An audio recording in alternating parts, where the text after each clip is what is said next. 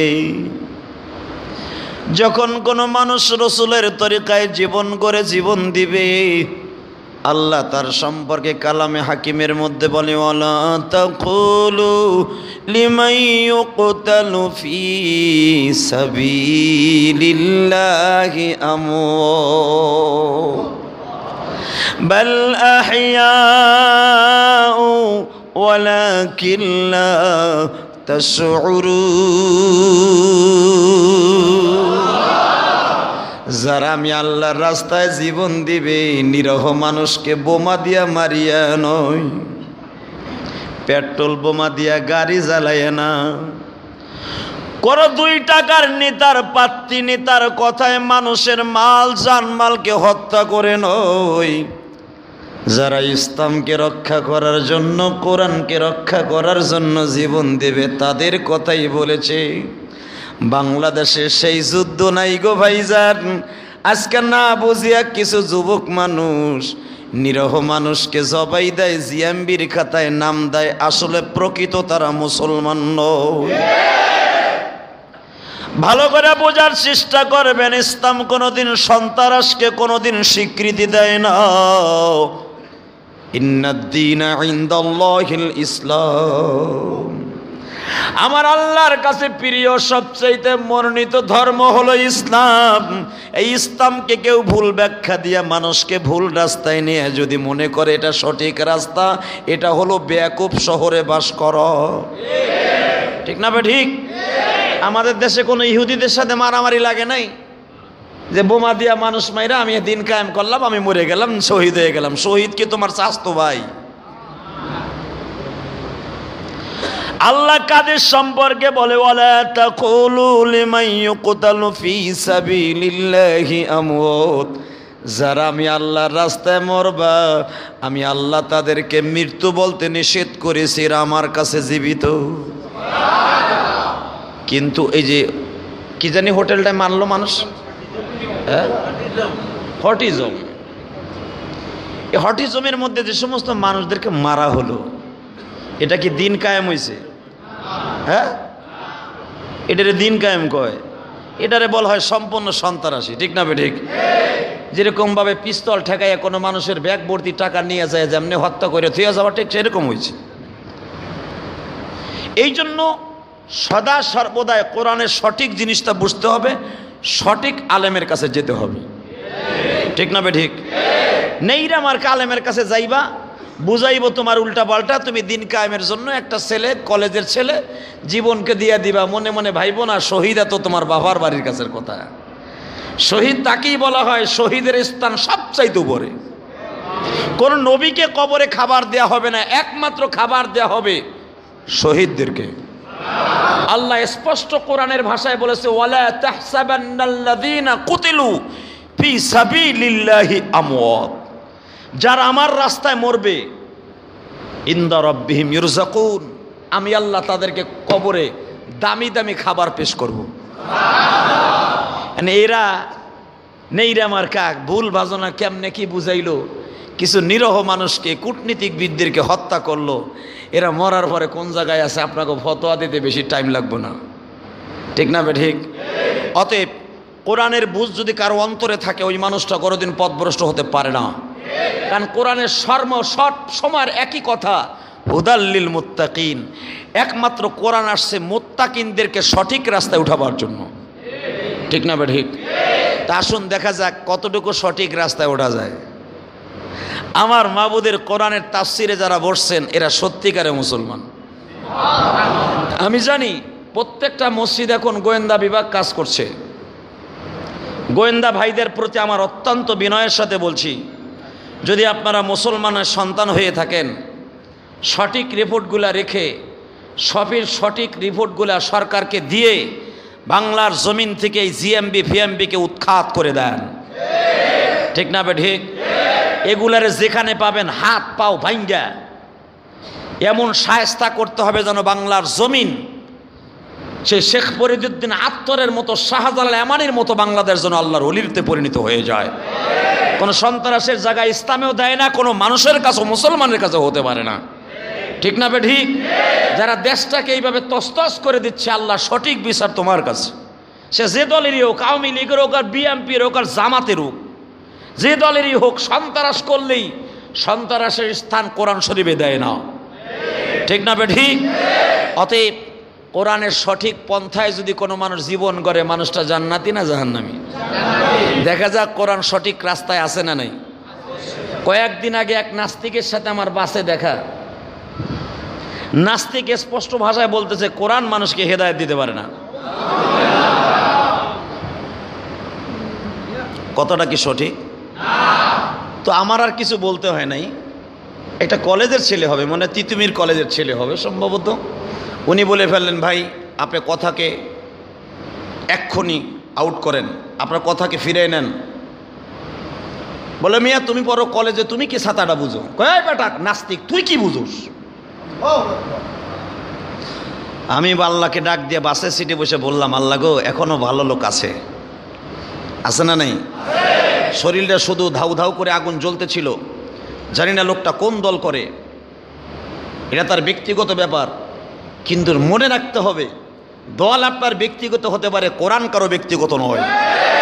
কোরআনের বিরুদ্ধে যেই কথা বলবে ওর কল্লাটাকে টেনে সেরে ফেলতে হবে। ঠিক যাবে ঠিক?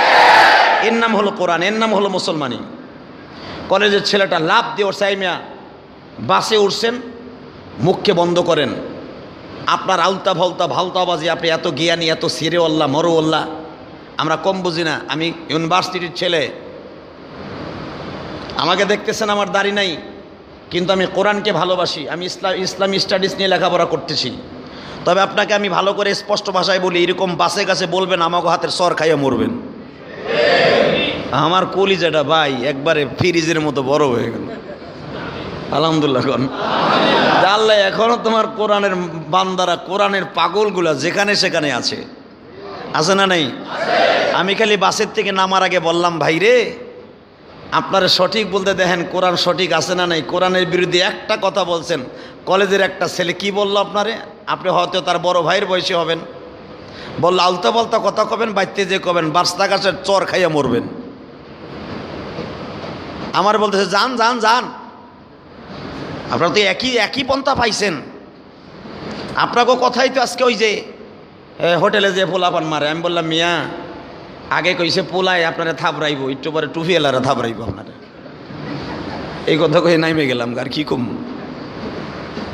ভাইরা, আমার দিকে তাকান। কোরআন সঠিক রাস্তা দিতে পারে না? না জোরে কন। কোরআন এমন একটা জিনিস গো ভাই, আমার নবীর সাহাবীদের কোরআন তেলাওয়াত শুনিয়া কত মানুষ পাগলের মতো চিল্লাইছে। আমার নবী যখন তাহাজ্জুদের ভিতরে তেলাওয়াত করতেন, ইয়া আইয়ুহাল মুযাম্মিল কুমিল লাইলা ইল্লা কলিলা নিসফাহু ওয়া মিনকুস মিনহু কলিলা আও জিদ আলাইহি ওয়া রাত্তিলিল কুরআনা তারতিলা سنلقي عليك قولا ثقيلا إن ناشئة الليل هي أشد وطئا وأقوم قيلا। বাইরা আমার নবীর পবিত্র জামানের কোরআন তেলাওয়াত শুনে গরু পর্যন্ত লাফাইতো, কুকুর পর্যন্ত লাফাইতো। এক কুকুর আর এক কুকুরকে বলতো আওয়াজ করবি না, পৃথিবীর শ্রেষ্ঠ কালাম আমার মওলার কালাম, যেই কালামের জন্য তামাম পৃথিবী বানাইছে। যত্ন করে দিলাম কোরআন, বুকের মধ্যে বান্দা রাখিও। আমি মাওলার কথা মনে হলে কোরআন খুলে পড়িও। ভাইরা আমার নবী বলেছে, কোন মোমেন যখন কোরআন তেলাওয়াত করে সে যেন আল্লাহর সাথে বসে বসে কথা কয়। মোমেন যখন কোরআনকে বুকের মধ্যে নিয়ে আদর করে গো, সে যেন আমার মাওলার বুকের মধ্যে নিয়ে আদর করলো। যে ব্যক্তি কোরআনকে চুমা খাইল সে যেন আমার মাবুদকে চুমা খাইল। যে কোরআনকে বুকে নিয়ে আদর করলো, মাথায় করে রাখলো, সে যেন আমার আল্লাহকে মাথায় করে রাখলা। এ ভাই আমার আল্লাহ নিজে বলেন, বান্দারে দুনিয়ার সব কথাগুলো একদিন ব্যান্ড হয়ে যাবে, শুধু আমার কোরআনের কথা কোনোদিন ব্যান্ড হবে না। কোরআন যখন তোদের কাছে লাঞ্ছিত, বঞ্চিত, পদদলিত, নিষ্পেষিত হবে, সেদিন আমি মাবুদ আমার কালামকে সাদা অক্ষর পাতাটা জমিনে থাকবে, কালো অক্ষরগুলো আমি লাউহে মাহফুজে ফিরাইয়ে নিয়ে আসবো। তোদের মসজিদের কোরআনকে খুলে দেখবি আর কোনো শব্দ নাই রে, সাদা কাগজের পাতা জমিনে পড়ে থাকবে। আমি মাবুদের অক্ষরগুলো আমি কোরআনের থেকে মুছে নিয়ে আসবো। ভাইজান আমি আপনাদের কাছে এই জন্য বলছি, কোরআনের মতো হেদায়েত দেওয়ার কোনো বই পৃথিবীতে কোরআনের মতো নাই।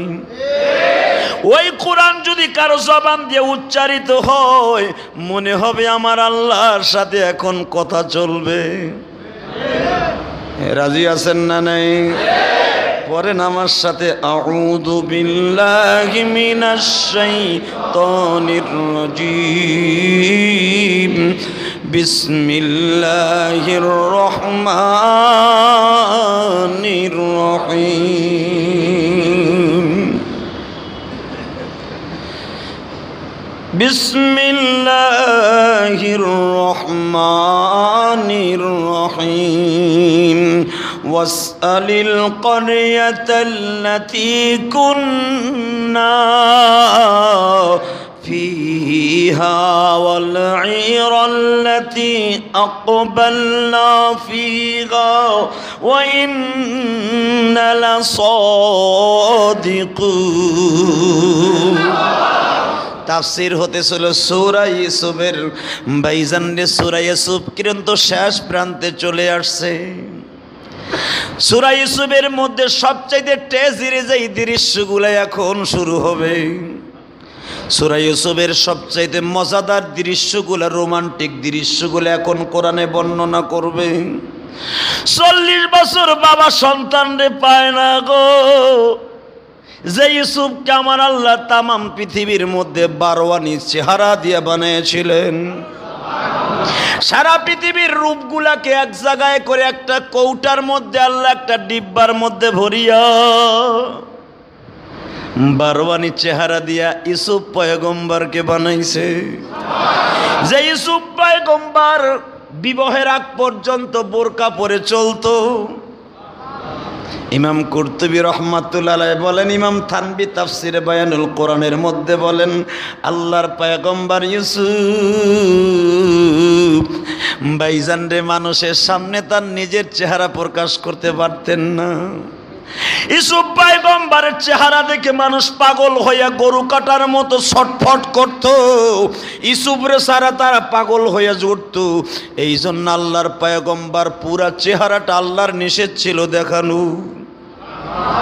কারণ আপনাদের জানা আছে, ওয়াকাত্তানা আইদিয়াহুন্না, কারণ 70 জন মন্ত্রীর বিবিরা লেবু কাটার পরিবর্তে হাত কেটে ফেলেছিল। তাহলে চিন্তা করে দেখেন ইউসুফ পয়গম্বরের কি চেহারা ছিল। তারা ইউসুফ চেহারা দেখতে যাইয়া বাজান ছুরিটা হাতের মধ্যে ঢুকছে না লেবুর মধ্যে ঢুকছে কোনো খেয়াল নাই। তাদের হাতের রক্তে যখন পেয়ালা ভরে গেল, জুলাইখা বললেন, তোমরা আজ থেকে বলো তাহলে আমি কেমন ইউসুফের জন্য পাগল হয়েছিলাম। তোমরা একদিন দেখিয়া হাত কেটে ফেলছো, আর আমি এই আগুনকে ইউসুফকে 20টা বছর দেখতাছি। আমি এই আগুন ঘরে রাইখা কেমনে থাকি? তোমরা আমার সমালোচনা করে প্রধানমন্ত্রীর বিবি একটা কেসরা পোলার জন্য পাগল হয়ে গেছে। জুলাইখা হলো বিশ্ব সুন্দরী, একটা যুবকের জন্য পাগল হলো, গোলামের লাইগে পাগল হলো, বিডির মাথা নষ্ট হয়ে গেছে। আসলে তোমরা ইউসুফকে সঠিকভাবে দেখো নাই। আজকে ইউসুফরে দেখা তোমরা পাগল হইলা। এক নজর দেখা যদি পাগল হও, আর আমি 24 24 ঘন্টা দেখা কি করতে পারি। ওই 70 জন মহিলা বলছিল, জুলাইখা রে এইটা মানুষ না, ইনহাদা মালাকুম কারীম। আমরা সবাই একত্রিত ভাবে বললাম, ইউসুফ মানুষ না, আল্লাহর পাঠানো ফেরেশতা। তাহলে বুঝে নেই বেটা কি আছিল। মারহাবা কোন এই পোলারে বাজান 40টা বছর দূরে রয়েছে। পোলার জন্য বৃদ্ধ বাবা কাঁদতে কাঁদতে বন্ধ হয়ে গেছে। কারণ আপনাদের জানা আছে, যদি সন্তান মারা যায় 2-4 বছর কাঁদিয়া ভুলিয়া যায়, কিন্তু সন্তান জীবিত হারায়া গেছে, মা স্বপ্নের ভিতরে পোলা কইয়া ডাকে। ঠিক না বে ঠিক? জোরে কোন, আরো জোরে। পৃথিবীতে মা বাবার চাইতে দামি কোনো মায়াশীল আছে? বাইরে যত দিক তাকাইবা বলবা শ্বশুর শাশুড়ি তোমারে মায়া করে, শ্বশুর শাশুড়ি তোমারে মায়া করে না, এটা পুটলারে মায়া করে। বাইরে শ্বশুর বাড়ি বেড়াইতে যাইবা, শাশুড়ি তাকায় তোমার হাতের দিকে, জামাইয়ের হাতে কয়টা পুটলা আছে? ঠিক না বে ঠিক? পুটলা যদি ভারী হয় মুরগিটা খোয়ারের মধ্যে আটকায়া রাখি, পুটলা যদি সস্তা হয় মুরগিটারে ছাইরে দেয়। ঠিক না বে ঠিক? কিন্তু মা দুঃখিনী পুটলার দিকে তাকায় না, মা দুঃখিনী তাকায় আমার সন্তানের মুখের দিকে। আরে আমার জাদু সারা দিন ট্রেনে চড়িয়া আমার কলিজার টুকরা হৃদয় সেরা সারাদিন গাড়িতে চড়িয়া যারা রংপুর দিনাজপুর বাড়ি বাইগু, তোমাদের 11-12 ঘন্টা 13 ঘন্টা, এমন সময় 9-10 ঘন্টাও 7 ঘন্টাও লাগে। যমুনা সেতুতে টাঙ্গাইলে মির্জাপুরে যদি জাম পড়ে 10-11 ঘন্টা সফর করিয়া মুখটা শুকাইয়া বাড়িতে যায় দেখো মা কেমন পাগল হয় রে। মা তোমারে বুকে নিয়া বলে, জাদু রে তুই কতদিন খাস না রে বাবা, তুই বাড়িতে আসবি বলে শুনি আমি রোজা রাখছি। কেন রোজা রাখছো মা? বাজান রে আমি জানি সারাদিন তোর খাবারের কষ্ট হইব, আমি মাও না খেয়ে রইছি, রোজাটা রাখছি আর আসরে দোয়া করছি, মাবুদ রে আমার জাদুরে সহি সালামত আমার কোলে ফিরাই দিও। ওই মা বাবরে ভুলিয়া ঢাকার থেকে ডাইরেক্ট আপেল কমলা কিনিয়া শ্বশুর বাড়ি যাও রে। মা যখন শুনতে পারে আমার সন্তান শ্বশুর বাড়ি গেছে, মার গলি যাই যে কি আগুন লাগে রে বাবা। যুব ভাই, এই আগুন নিবাইবার মতো পানি দুনিয়ায় না। ইউসুফ পয়গম্বরের বাবা ইয়াকুব নবী 40টা বছর সন্তানের সুখে সুখে বাবা কাঁদতে কাঁদতে না খাইতে খাইতে এতই দুর্বল হয়ে গেছে, বিছানার থেকে উঠতে পারে না, কাঁদতে কাঁদতে চোখ দুইটা 7 বছর ধরে অন্ধ হয়ে গেছে। 7 বছর ধরিয়া বাবার চোখ দুইটা অন্ধ হয়ে গেছে ইউসুফ ইউসুফ বলিয়া। কোরআনের ভাষায় আজকে পাইবা, আজকে ওই ইউসুফের দেশ থেকে যখন 10টা ভাই বুনিয়ামিনকে মিশরে রাইখা আবার কেনানে আসছে, বাবা দূরের থেকে লাভ দিয়ে দাঁড়ায় কয় আমার ইউসুফ আইসেনি। আরো জোরে কান।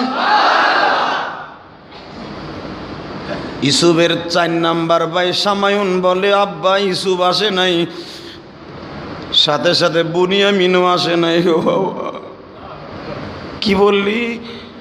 কারণ ইয়াকুব নবী তো ভাইজান চোখে দেখে না, ইয়াকুব নবী সন্তানের 100 পাশে পারতে নাই, এখন আর একটা সন্তান আসে নাই, বাবার কলিজায় আগুন লাগছে কি লাগে নাই?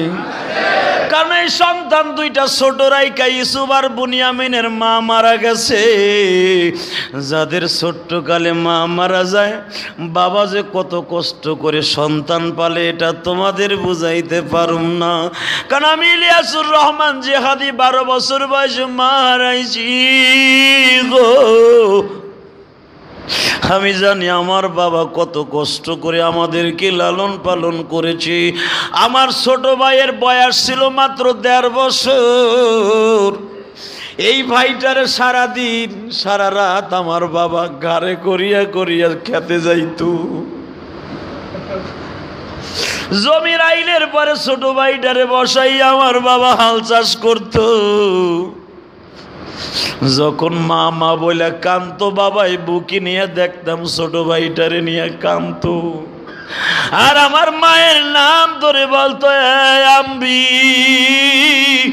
জীবনে কি অপরাধ করছি, 3টা সন্তানরে আমার কাছে দিয়ে তুমি আরামে ঘুমাইতেছো। ভাইরা আমার কাছ থেকে নিবা। ছোট্টকালে মা মারা গেলে তার কলিজার মধ্যে তার বাবার কত কষ্ট হয়, এটা তোমরা না জানলেও আমি গুনাহগার জানি গো ভাই। এই জন্যই তো তোমার নবীর আল্লাহ এতিম বানাইয়া দুনিয়ায় পাঠাইছে, যেন আমার নবীর মতো এতিমের কষ্ট বোঝার কোনো মানুষ ছিল না। যখন আমার নবী কোনো বাড়িতে শুনতেন মা মারা গেছে, নবী আমার নিজে বস্তায় করে সদাই লই ওই বাড়িতে যাইতো। বাচ্চাগুলারে নিজের কোলে বসাইয়া নবী নিজে চুমা দিতেন। 2 গালে চুমা দিয়া বুকের মধ্যে নিয়ে মসজিদে নববীতে আসতেন। নবী আমার বাবার মতো আদর দিয়া ফাতেমার ঘরে যেয়ে বলতেন, মা রে মা, তোরও তো 11 বছর বয়সে মা মারা গেছে। মা দেখতো এই বাচ্চাটার মা নাই। মা তুই বুঝবি এই বাচ্চাটারে কোন কোয়ালিটিতে আদর করলে আদর পাইব। ফাতেমা বাচ্চাটারে কোলে নিয়ে চুমা দিতেন আর দোয়া করতেন, ও মালিক মায়ের মতো দরদিনী, মায়ের মতো দরদিনী এই জগতে নাই। মা বলিয়া ডাক দিলে গো আল্লাহ খুশি হয়। বাবা বলে ডাক দিলে গো আল্লাহ। এ কিরে, আমি তো কোনো বাজে গান গাচ্ছি না, এগুলো তো হাদিসের এবারাত থেকে কবিরা কবিতা বানাইছে, এগুলো জবান দিয়ে বের হয় না।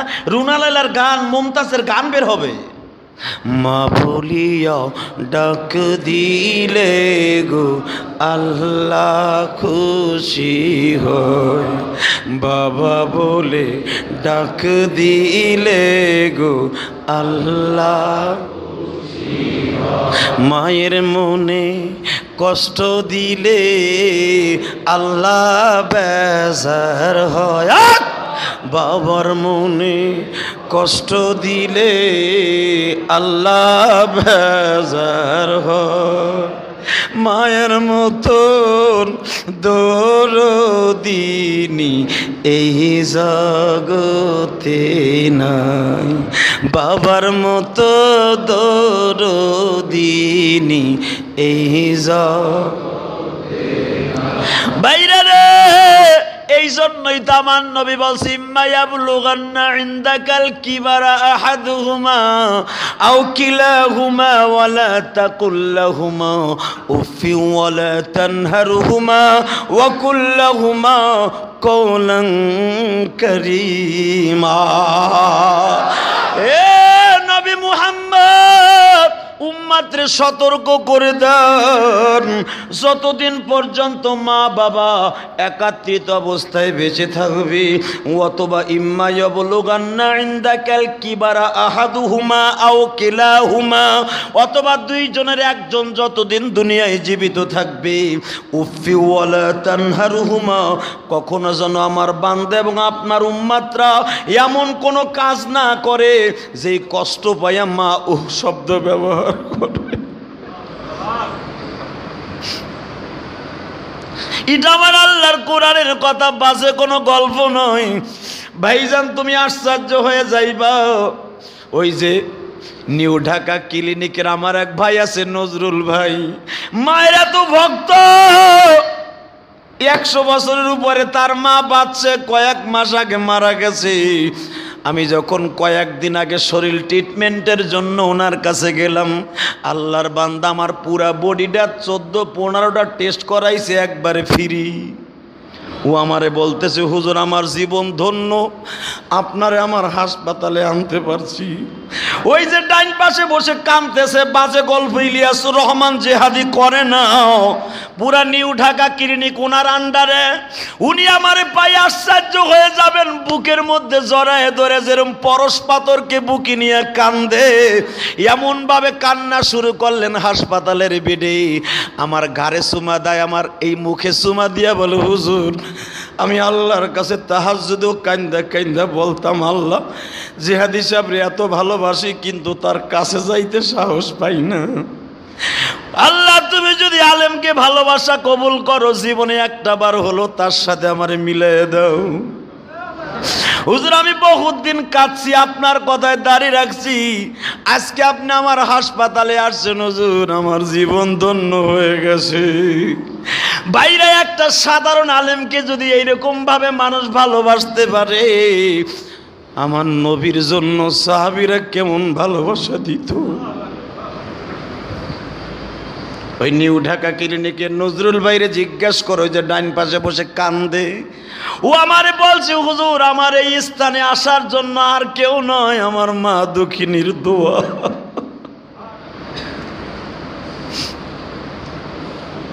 ভাইরা আমি তোমাদের সকলের কাছে দাবি রাইখা যাই, পৃথিবীতে মায়ের দোয়ার মতো, বাবার দোয়ারের মতো কোনো মেডিসিন আবিষ্কার হয় নাই, ঠিক না? ঠিক জোরে বলো। ইউসুফ নবীর বাবা ইউসুফের জন্য কাঁদতে কাঁদতে চোখ দুটো নষ্ট করে ফেললেন। 10 ভাই যখন খালি হাতে মুখটা কালো করে বাবার সামনে দাঁড়াইছে, তারা দাঁড়ায়া বলতেছে, ওয়াসআলিল করিয়াতাল্লাতী কুন্না ফিহা ওয়াল ঈরাল্লাতী আকবালনা ফিহা ওয়া ইন্না লাসাদিকুন ওয়া মা শাহিদনা ইল্লা বিমা আলিমনা ওয়া মা কুন্না লিগাইবিল হাফিজিন। ইউসুফ নবীর ভাইরা বললেন, আব্বা অমা শাহিদিনা, আব্বা আপনি আমাদের কথা বিশ্বাস করেন বা না করেন, কিন্তু আমাদের সাথে যারা ব্যবসায় মিশরে গেছিল তাদের কাছে জিজ্ঞেস করেন, ইল্লা বিমা আলিমনা ওয়া মা কুন্না লিগাইবি হাফিজিন, অদৃশ্যর খবর আল্লাহ জানে, হেফাজত করনেওয়ালা আল্লাহ। বাবা আমরা সত্য কথা বলছি গো, আমরা বুনিয়ামিনকে কোনো ছলনা করে রেখে আসি নাই। বাবা বুনিয়ামিনকে আপনার কোলে ফিরাই দেওয়ার জন্য আমরা ওয়াদা করেছিলাম। আলাম তা'লামু আন্না আবাকুম ক্বাদ আখাযা আলাইকুম মাওথিকান মিনাল্লাহ মিন ক্বাবলু মা ফারাদতুম ফি ইউসুফ। আমরা ওই জমিনে বসে বলছিলাম, ওয়ালান আবরাহাল আরদা হাত্তা ইয়াযানা লি আবি আইয়াহকুম আল্লাহু লি ওয়া হুয়া খায়রুল হাকিমিন। ওই জমিনে বসে বাদশার পায়ে পড়ে বলছিলাম, বাদশা গো আমার বাবার সাথে আমরা ওয়াদা দিয়ে আসছি, আবরাহাল আরদা হাত্তা ইয়াদানা লি আবি, আমার বাবার সাথে ওয়াদা ছিল যার কিছু বিনিময় হোক আমার বাবার কোলে বুনিয়ামিনকে ফিরাই দিতে হবে। আমরা আমার ভাই ইউসুফকে ফিরাইয়া বাবার কোলে দিতে পারি নাই।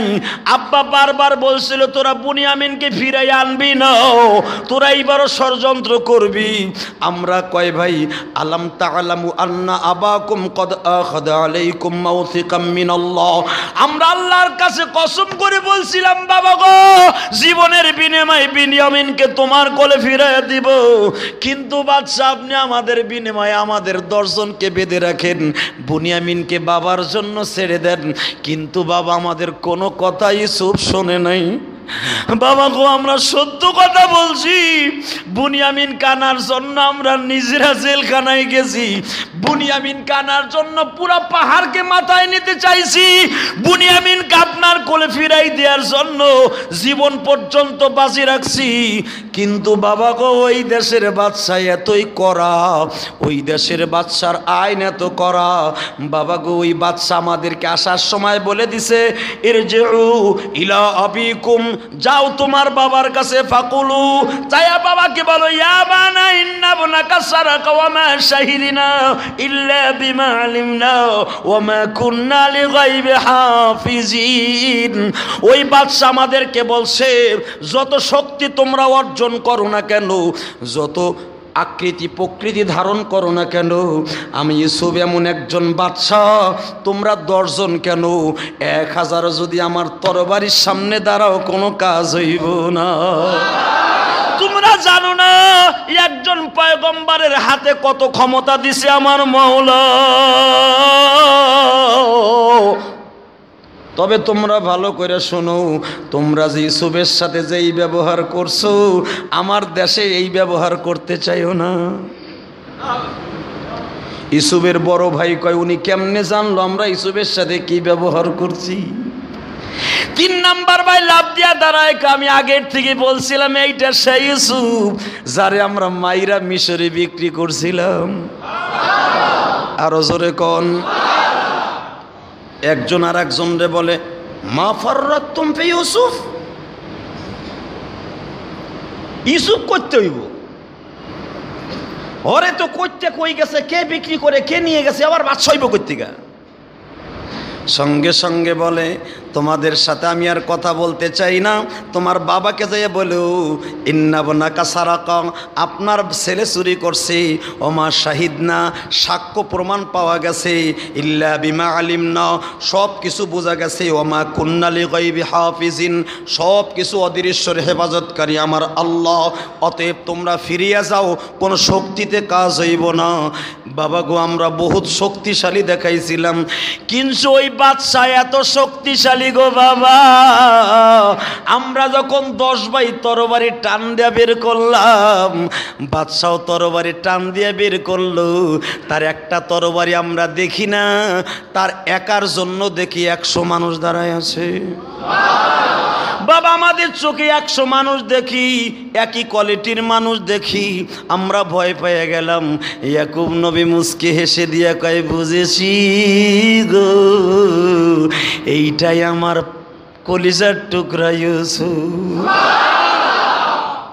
তবে তোরা ভালো করে শোন, কি ওয়ালিউল্লাতি আখবালনা ফিহা, তোরা আগের বার যেমনে করছ সেমনি করেছ, আমি তোদেরকে বিশ্বাস করব না। ওয়া ইন্নালা সাদিকুন, যদিও তোরা বলতেছস অবশ্যই আমরা সত্যবাদী, তবে ভালো করে শোন, আগের বার ইউসুফকে তোরা রাখিয়া আমার কাছে আসছিলি, তখন আমি বাপ হইয়া তোদের বিরুদ্ধে আর কোন আদালতে কেস দায়ের করব? আমি কোনো আদালতে কেস করব না, আমি শুধু একটা আদালতে কেস করব, ফাসাবরুন জামিল ক্বালা বাল সাওয়ালাত লাকুম আনফুসুকুম আমরা। তোরা যে ভাওতাবাজি সুর ধরে আসর, এগুলা সম্পূর্ণ ভাওতাবাজি। আমি বাবা হইয়া তোদেরকে বিশ্বাস করি না, তবে আমি তোদের বিরুদ্ধে আমি কোনো নালিশ কারো কাছে করব না। ফাসাবরুন জামিল, আমার জন্য বেটার হবে ফাসাবরুন, আমার চাইতে সুন্দর হবে জামিল, আমার চাইতে সবচাইতে ভালো হবে সবরে জামিল এখতিয়ার করে বসে থাকা।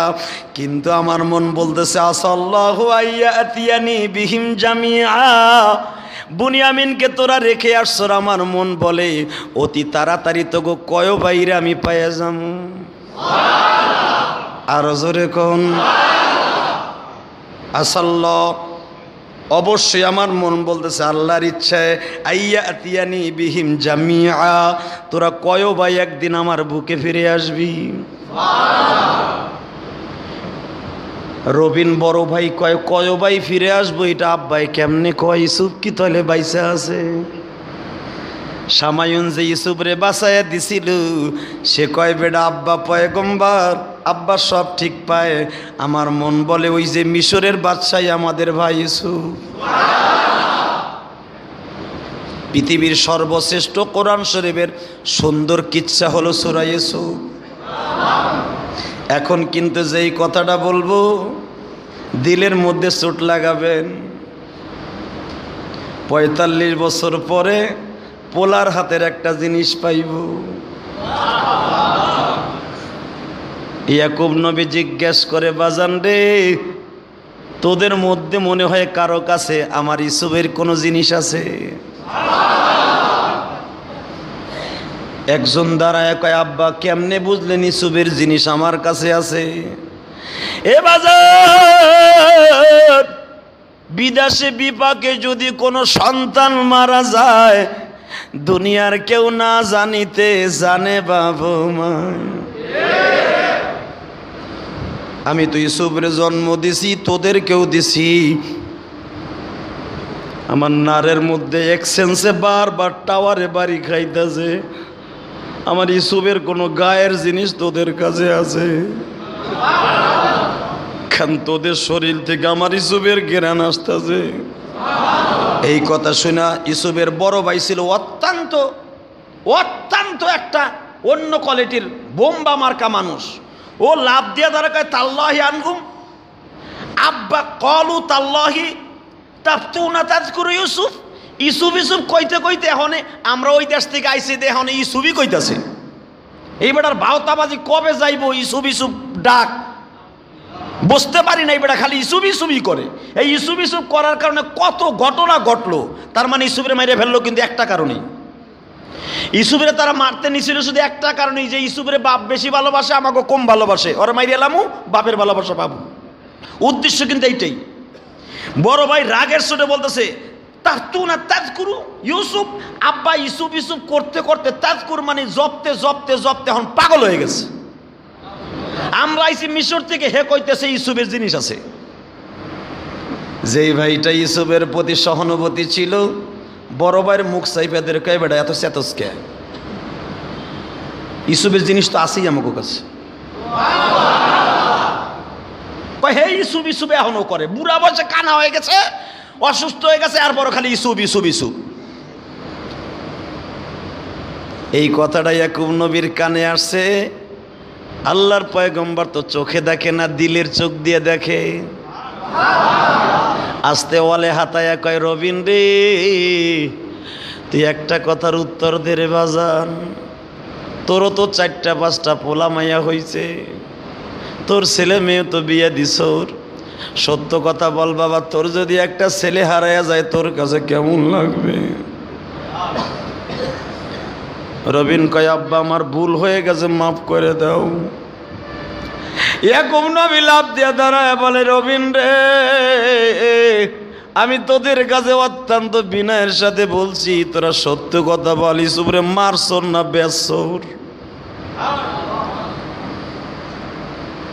10 ভাই বলে, এখন আবার 40 বছর পরে নতুন সুর।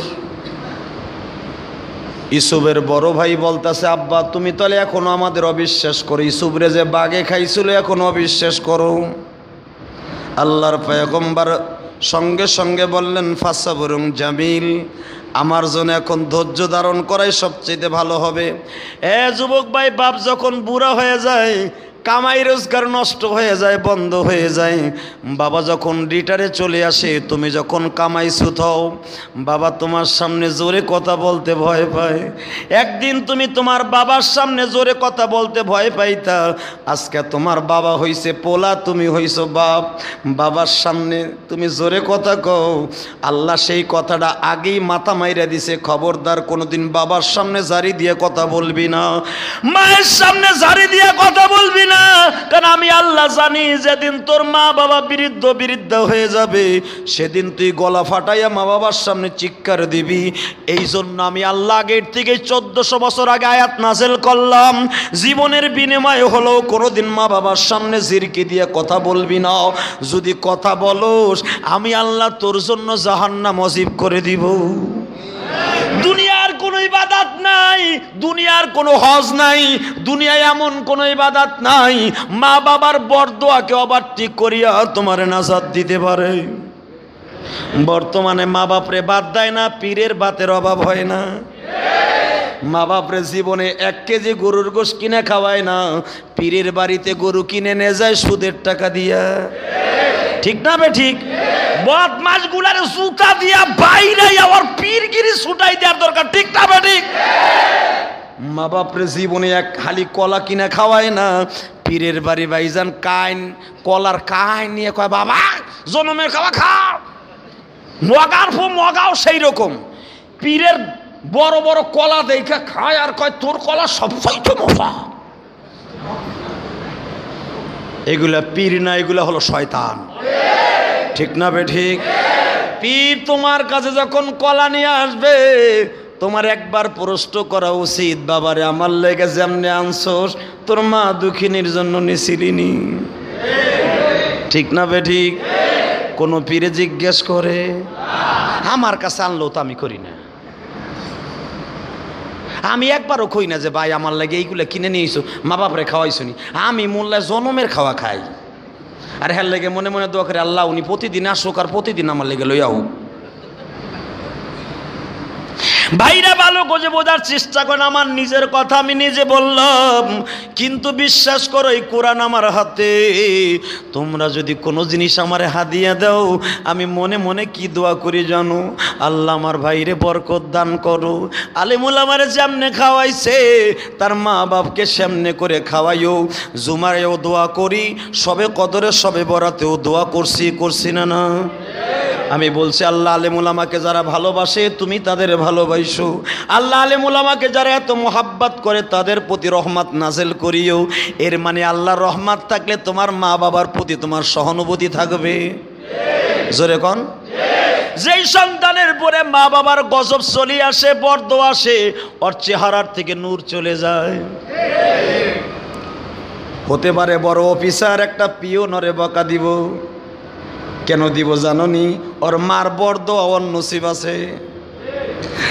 হতে পারে বড় কোটিপতি শিল্পপতি গার্মেন্টসের মালিক জিএম ডিএম যাই বলো, তোমার সাধারণ একটা দারোয়ান তোমারে বকা দিব, কেন দিব জাননি? তোমার নসিবে মায়ের বরদোয়া আছে, আল্লাহ রহমত সরে গেছে। তালাশ করে দেখো দুনিয়া সব অশান্তির মূল হলো মা বাবার বরদোয়া, ঠিক না বেঠিক? আমি একটা অফিসে ছিলাম, একটা যুবক আমারে বলে হুজুর আমার মা বাবা দুনিয়ায় কেউ নাই, কিন্তু হুজুর আপনি বলছেন মা বাবার বরদোয়া কারো নসিব থাকলে দোয়া কবুল হয় না। হুজুর আমার মা এমন অবস্থায় চলে গেছে, তখন আমি গরিব ছিলাম, মারে কত কষ্ট দিছি হুজুর, এখন কি করুম, মা তো নাই। আমি বললাম ভাই রে দুনিয়ায় এমন কোনো ইবাদত নাই তোমারে নাজাত দিতে পারে, আল্লাহর খাস রহমত ছাড়া একটা জিনিসে তোমারে নাজাত দিতে পারে, তুমি যদি মায়ের জন্য ডেলি 5 ওয়াক্ত নামাজ পড়ে দোয়া করো, তোমার মা যদি কবর থেকে তোমার জন্য দোয়া করে আর তোমারে যদি মা মাফ করে দেয় তবেই আল্লাহ তোমারে মাফ করবে। মারহাবা কোন? কি দোস্ত মায়ের বরদোয়া নিয়ে যাইবা? হ্যাঁ মার বরদোয়া নিবা? মার বরদোয়া যারা নিবা ওগো কপালি পড়ছে, ঠিক না বেঠিক? যখনই দোস্ত ইউসুফ আলাইহিস সালামের বড় ভাই বাবার কাছে মাফ চেয়ে বলে বাবা গো আমি বুঝতে পারি নাই, তুমি আমারে মাফ করে দাও। ইয়াকুব নবী বলে ফাসাবরুন জামিল আসাল্লাহু আইয়াতিয়ানি বিহিম জামিআ, আমি আল্লাহর শুকরিয়া আদায় করি আর আমার ভালো হবে সবরে জামিল ইখতিয়ার করা। এর আগে আবার গেছে ফাসাবরুন জামিলুন আল্লাহু মুস্তাআনু আলা মা তাসিফুন, তোরা ইউসুফরে বলছর বাগে খাইছে, আমি তোদের বিরুদ্ধে কেস করব না, আল্লাহুল মুস্তাআন আলা মা তাসিফুন, আল্লাহর কাছে আমি সাহায্য চাই, আল্লাহ সাহায্য করনে ওয়ালা। আলহামদুলিল্লাহ কোন? অতএব বাপ হয়ে যদি পোলার বিরুদ্ধে কেস করি আল্লাহ বেজার হইব, আমি কেস করলাম না, যা আমার মন কয় আইয়াতিয়ানি বিহিম জামিআ, অতি তাড়াতাড়ি তোরা সব ভাই আমার কোলে আসবি।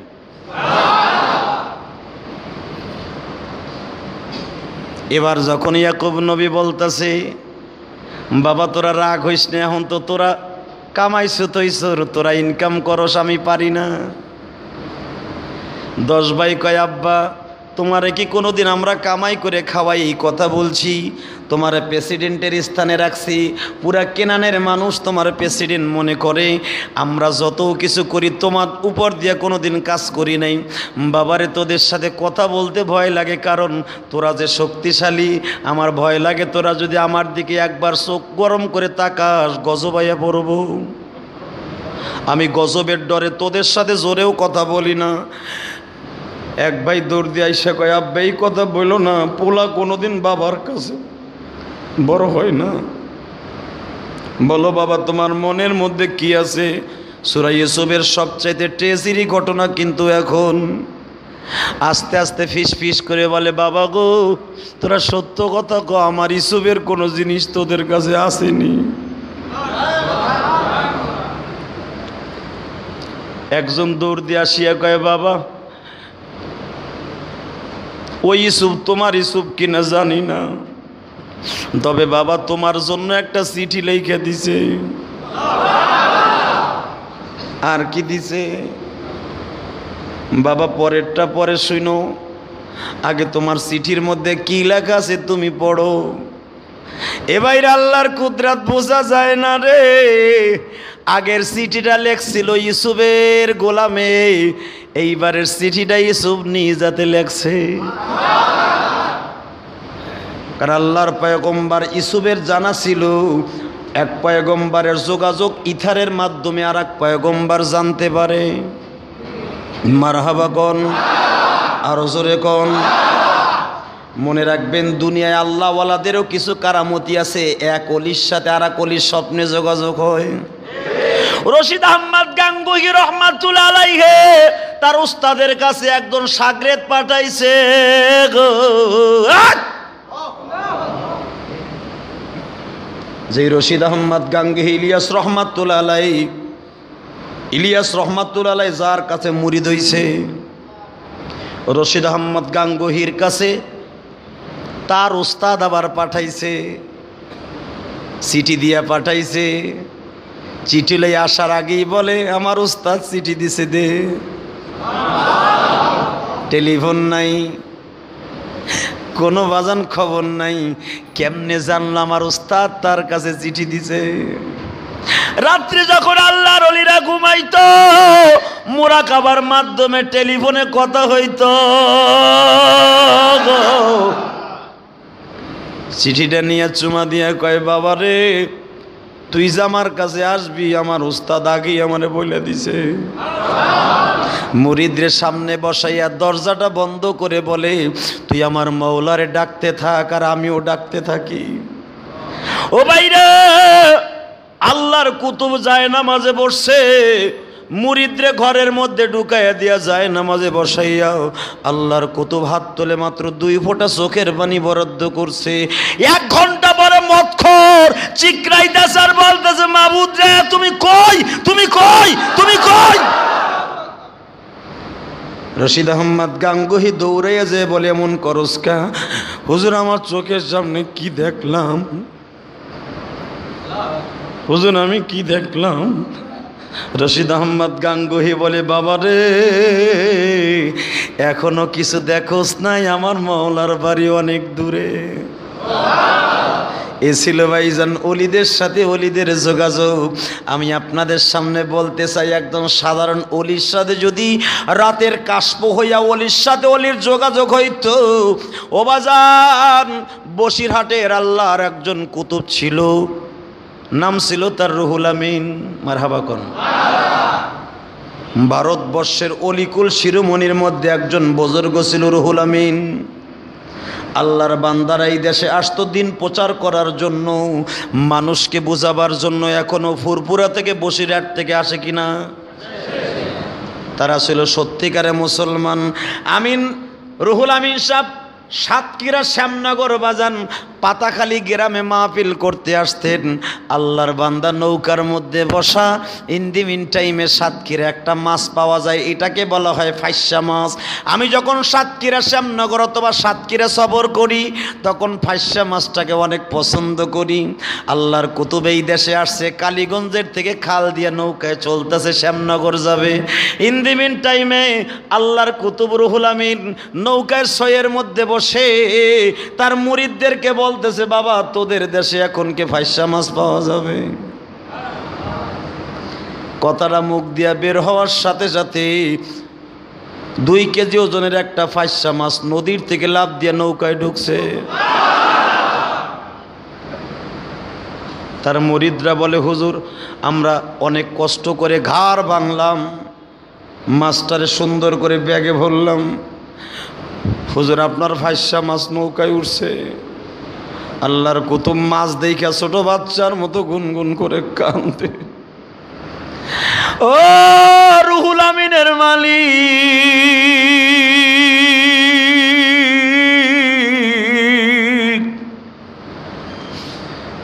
তুমি যেই মুহূর্তে আমার 2 ঠোঁটের দিকে তাকায়াছিল আমি জানতাম না। আমি কেবল ফাইসা মাছ খাইতে চাইলাম আর তুমি প্রেজেন্ট করে দিলা। আমি রুহুল আমিন কত বড় বোকা রে! আমি যদি ফাইসা মাছ এখন না চাইয়া সফর অবস্থায় দোয়া কবুল হয়, মুসাফিরদের দোয়া কবুল হয়। আমি ফাইসা মাছ খাইতে না চাইয়া যদি বলতাম মনে মনে, আল্লাহ আমার মাফ করে দাও,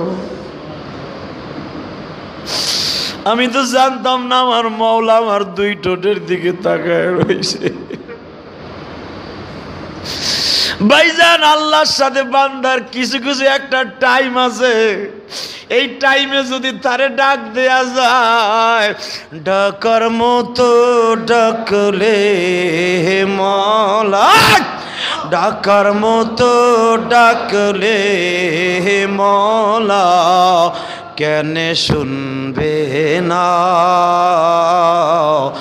আল্লাহ তোমায় ডাকতে জানি না, আল্লাহ তোমায় ডাকতে জানি না। এক ডেকেছে মুসা নবী, আরে এক ডেকেছে মুসা নবী তোর পাহাড়ে যায়া, এমন ভাবে বন্ধু করছে মুসা জ্বলে না, এমন ভাবে বন্ধু করছে মুসা জ্বলে না। আল্লাহু আকবার জোরে কোন।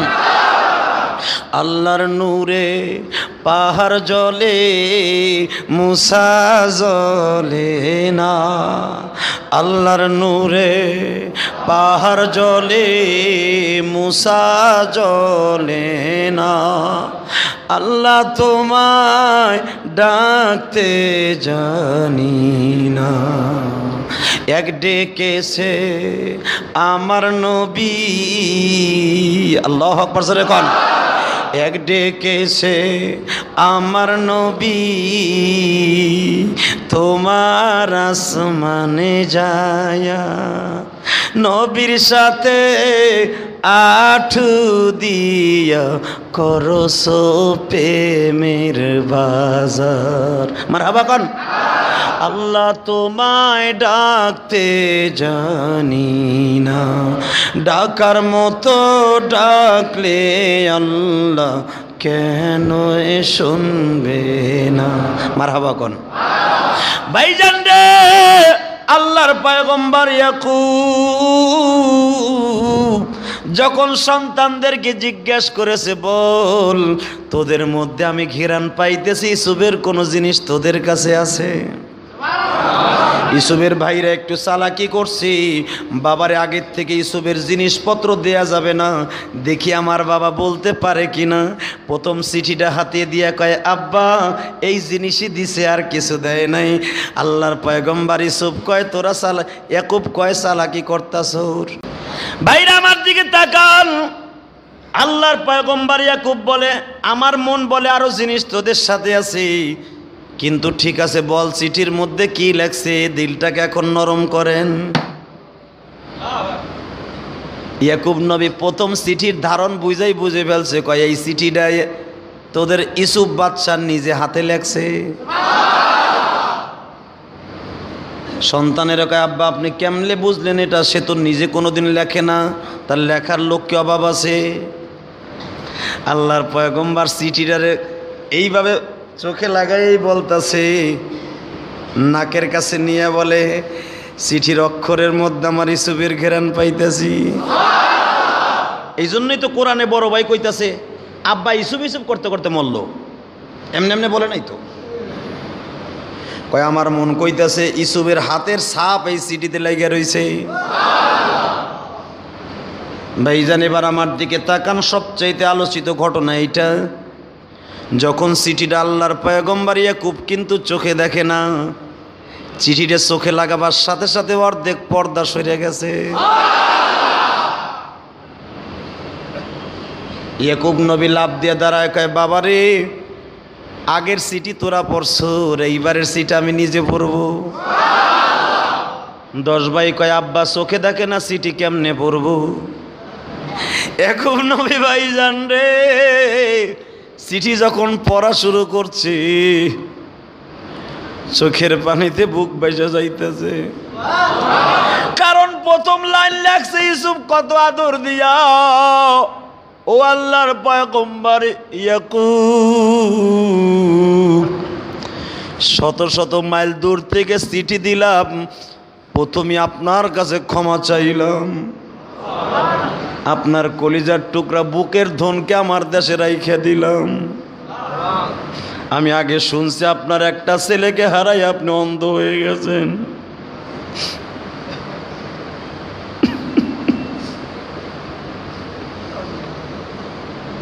আমি আপনার ছেলের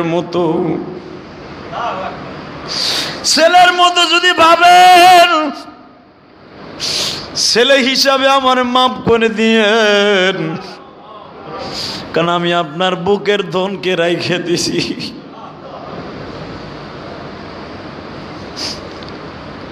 আসলে আমি রাখতে চাই নাই, সাক্ষ্য প্রমাণ পাইছি তাই রাখছি, আর আমি এমনি রাখি নাই, আপনার ছেলে বুনিয়ামিন নিজেই থাকতে চাইছে গো। কারণ চিঠির ভিতরে কি লেখছে বুনিয়ামিনের ভাইরা জানে না। ইউসুফ শর্ত লাগাইছে, আমি চিঠির মধ্যে যা লেখবো তোমরা পথে যাইয়া খুইলা দেখবা না, যেমনে দিব এইভাবে বাবার হাতে নিয়ে দিবা, তোমরা পড়তে গেলে তোমাদের চক্ষু কানা হয়ে যাবে। আল্লাহু আকবার। আমি পয়গম্বর বলছি, ইউসুফের ভাইরা জানে না এই চিঠির মধ্যে কি লিখেছে। যখন বলছে আমি আপনার সন্তানের মতো ইউসুফ হতে পারি, আপনার বুনিয়ামিনকে আমি রাইখা দিছি, সন্তান হিসাবে আমার মাফ করে দিয়েন। দ্বিতীয় লাইন লাগছে, বাবা রে আমি শুনছি আপনি ইউসুফরে 45 বছর হারাইয়া আপনার চোখ দুইটা বন্ধ হয়ে গেছে।